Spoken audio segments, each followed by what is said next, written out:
こんにちは、東京ベジライフのなつきです。今日は今年の菜園のスタートの様子をシェアしていきます。菜園は去年は実はお家の反対側に作っていたんですけれども、ちょっといろいろ事情があってまたそのお話は別の機会にしていきますが、家の反対側に今年移してきています。で去年菜園のスタートの様子を同じように動画で撮影していったんですけれども、皆さんに収穫の様子をシェアできるかなと思っていた時に、野菜のできていく様子であったりとか、そういったものはインスタグラムの方でシェアはしていっていたんですけれども、動画の方にできるかなと思っていたタイミングで鹿さんの襲撃にあってですね、去年はフェンスを立てて、で少し畑を拡張したいなと思って欲が出てしまったんですね。それで、フェンスにプラスしてネットっていう形でやっていたんですけれども、やっぱネット少し緩みやすくて、台風があった時に少し緩んだところから鹿さんたちが入ってしまってですね、本当に一夜にしてほぼというか全滅ですね。本当にもう収穫直前だったものだけではなくて、もう葉っぱも全て食べられてしまいましたし、実とかももちろんそうですし、もう本当にもう何もなくなってしまったっていう結構ショッキングな出来事があって、それが去年の菜園の終わりっていう感じだったんですけれども、今年はまたちょっと場所を変えて、で去年の教訓をもとに、一応ちょっと今年はフェンスだけで最初やってみようかなと思っているんですけれども、同じようにフェンスを立てていって、そして、土をそうですね作っていって、ただ自然農というか、あんまりいろいろしないいろいろしないで、手を加えないで、やっていくっていう形でまた挑戦していきたいなと思っていますので、土もほぼ何もしてない状態です。はい、お邪魔します。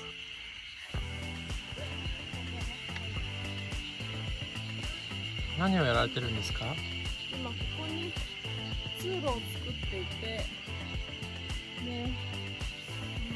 両面にいろいろ苗を植えたり花を植えたりしていきます。基本的に植えているものは、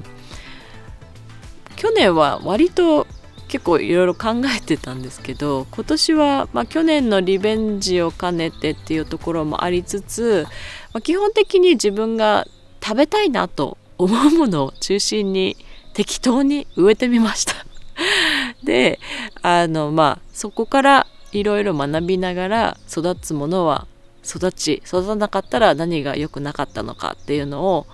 観察しながら一つずつやってみようかなと思ってます。1年目の畑なので、そんなに収穫できないかもしれないですけれども、できるものをね収穫して、そして皆さんとまた動画でシェア今年はできることを祈りつつ、では菜園をご紹介していきます。でまず畑の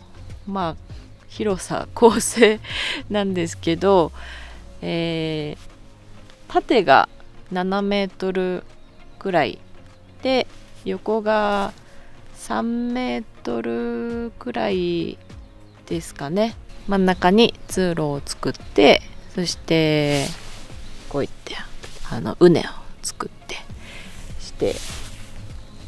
少し土に栄養を与えて、米ぬかとか油かすとか炭とか灰も少し、混ぜ込んで、米ぬかね。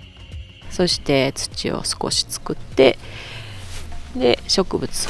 を植えてます。Don't fall now. Hello? で、今年の畑の特徴としては、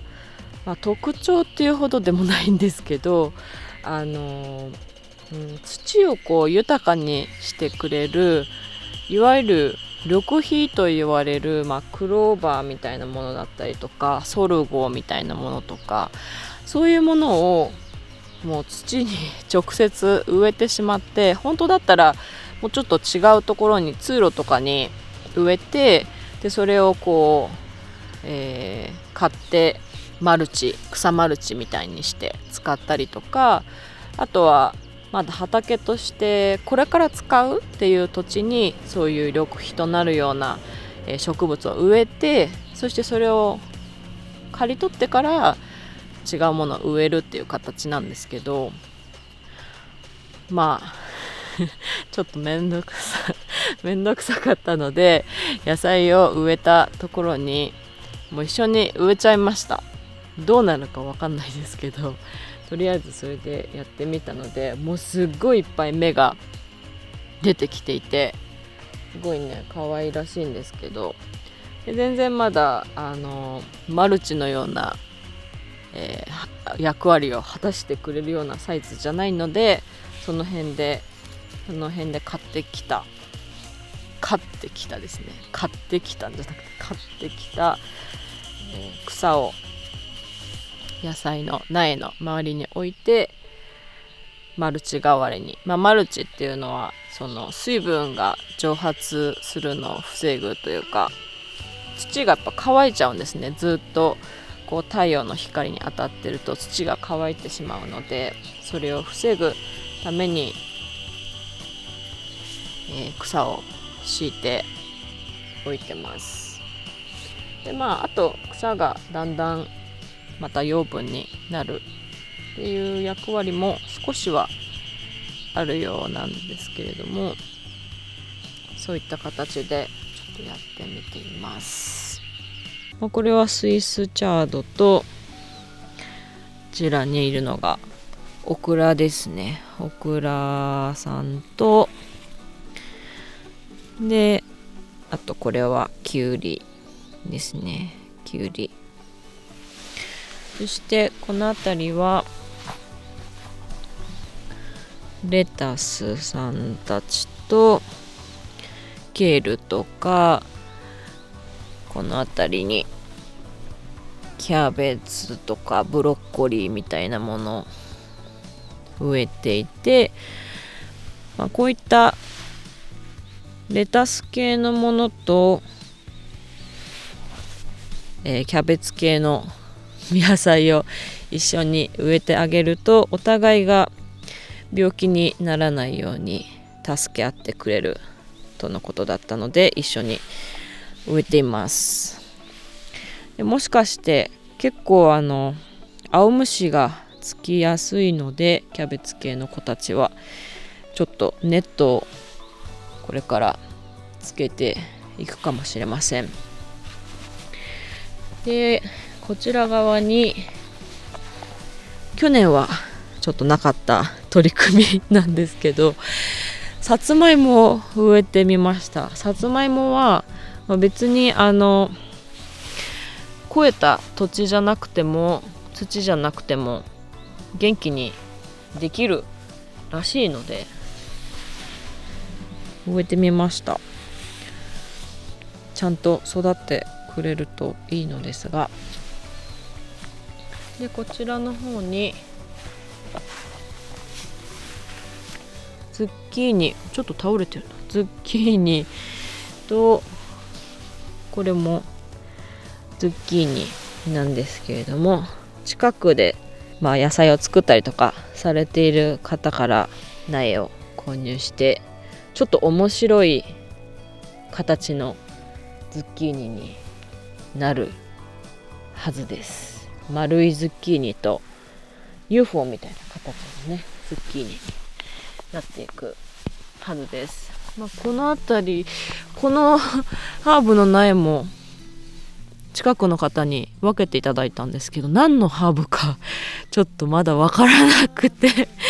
なので今度会った時に聞かないといけないですね。これはこの辺りのカモミールは去年の、畑で種が落ちて出てきていたものを移してきたので、鹿さんの襲撃でほぼほぼ全滅と言ったんですけど、いくつか力強く生き残ってくれたものもいまして、こちらはアスパラですね。アスパラガスなんですけど、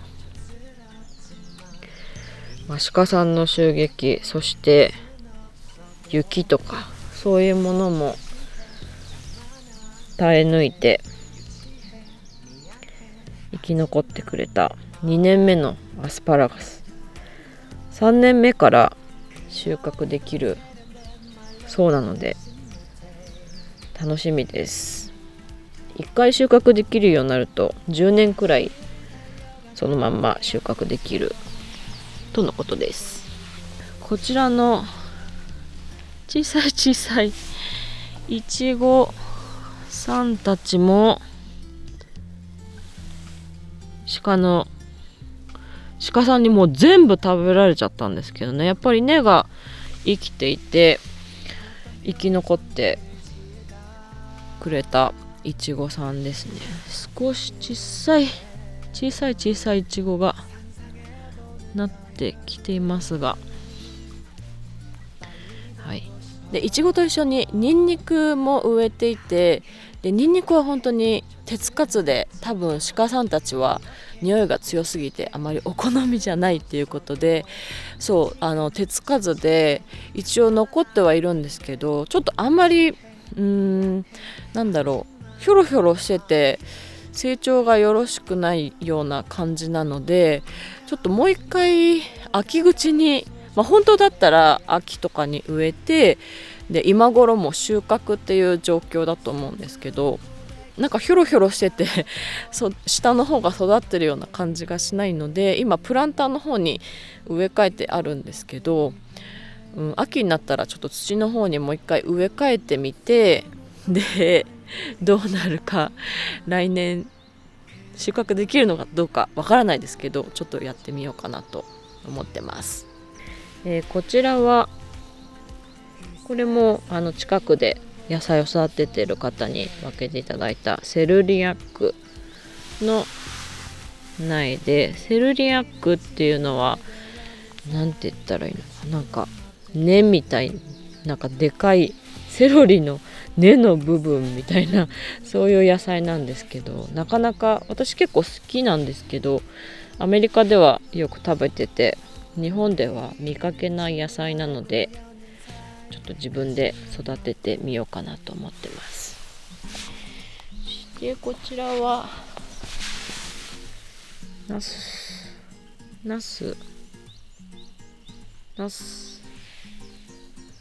ししとうです。以前にししとうを育てた時に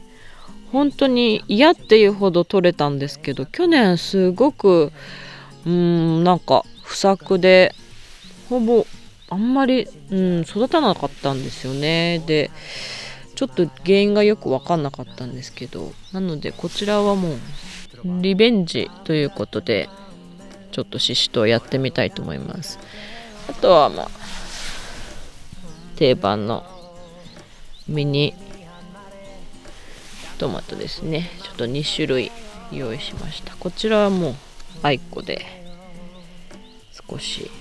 なってきていますが、でこの辺りもトマトと一緒に植えるといいと言われているバジルだったりとかパセリ、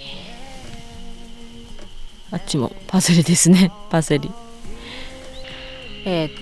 こちら側は、これがフェンスで中が畑になってるんですけど、こちら側にちょっとこう斜面の向こうがわかるかな、斜面のようになっていて、でそちらにもソルゴ、タカキビを今植えていて、ちょっと土を豊かにしようとしてるんですけど、こちらに長ネギをわーっともう少し経ったら植えていて、でネギを収穫してから次じゃがいもをここでたくさん作っちゃおうかなと思ってます。やっぱネギとか、さっきのニンニクもそうなんですけど、そういうものって鹿さんあんまりお好みじゃないようなので、多分ネギを育てる分にはフェンスとかネットとか立てなくてもいけそうな気がするので、ここでバッとネギをね作っていきたいと思います。で他にも鹿さんの襲撃を生き残ったものとしてちょっとハーブとかもいくつかあるんですけど、ハーブはハーブガーデンとしてちょっと別のところに作りたいなと思っていて、でフェンスをしっかりと立ててね、鹿さん入らないようにっていう対策をして作っていきたいなと思っているので、そちらもおいおいとか言ってるうちにまた雪が降ってしまいそうな気がするんですけど、ちゃんとやっていきたいと思ってますので、また報告していければと思います。で野菜の方は、育っていく様子はちょっとインスタの方とかでちょくちょくご紹介していければと思いますが、また YouTube のね動画の方でもお見せしていきたいと思いますので、もし何か私がちょっとお答えできることはすっごい少ないと思うんですけど、畑のことでなんでこういう風にしてるのとか質問とかねもしあれば、コメント欄でお知らせいただければと思いますし、逆にもう私なんか全然わからない状況でやってるので、こういう風にしたらいいよとかこういうのおすすめだよとか、そういう、自然な方法で自然農的なアプローチでもしアドバイスいただける方がいらっしゃったらぜひねコメント欄とかインスタグラムの方でいろいろと教えていただければとっても嬉しいです。でまたいろいろご報告していきますので、また、見ていただければ嬉しいです。今日はどうもありがとうございました。See you next time.